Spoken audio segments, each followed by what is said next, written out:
সাম্প্রতিক সময়ে দেশের জুয়েলারি প্রতিষ্ঠানগুলোতে চুরি, ডাকাতি, ছিনতাই ও ব্যবসায়ীদের উপর সরাসরি আক্রমণের ঘটনা বাড়ছে।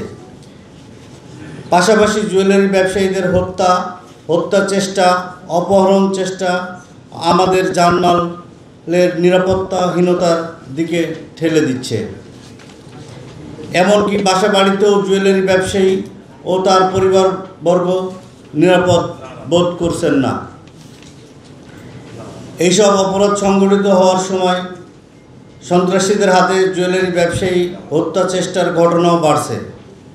আসন্ন ঈদকে সামনে রেখে চুরি, ডাকাতি, ছিনতাইয়ের ঘটনা বাড়তে পারে বলে আশঙ্কা করছে বাজস। এমন পরিস্থিতিতে উদ্বিগ্ন জুয়েলারি ব্যবসায়ীদের জানমালের নিরাপত্তা প্রদানে সরকারের আরও অধিকতর সহযোগিতা চায় বাজস।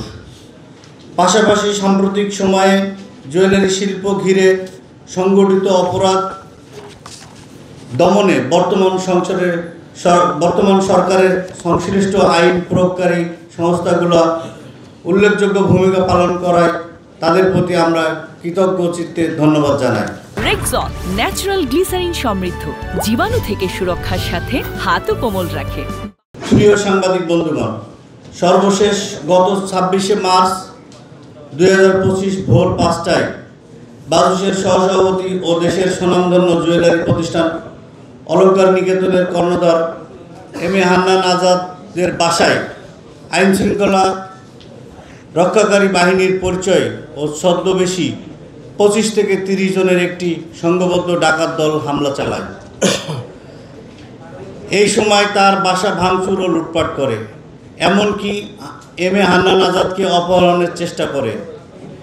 চলতি বছরের 24 ফেব্রুয়ারি বাজসের কার্যনির্বাহী সদস্য মোহাম্মদ ওয়াহিদুজ্জামান সুজনের উপরও তার ব্যবসা প্রতিষ্ঠানে হামলার চেষ্টা হয়, যা স্থানীয় ব্যবসায়ীদের প্রচেষ্টায় ব্যর্থ হয়।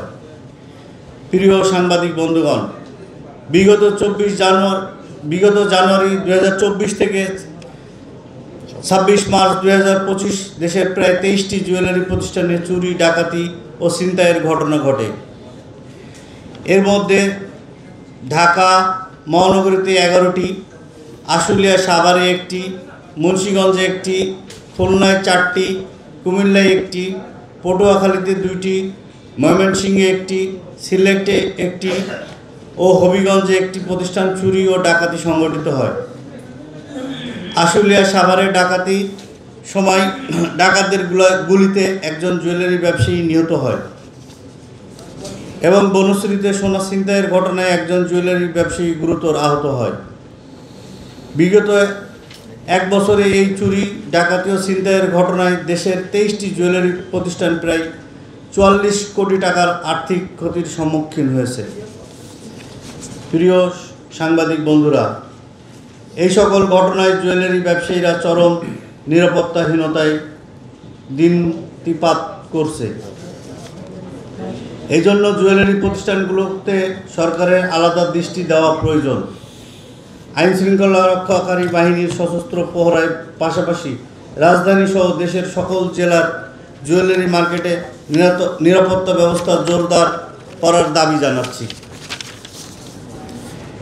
এছাড়া জুয়েলারি প্রতিষ্ঠানে চুরি, ডাকাতি ও ছিনতাই হওয়া অলংকার উদ্ধার এবং অভিযুক্তদের বিচারের আওতায় এনে শাস্তি নিশ্চিত করার দাবি জানাচ্ছি।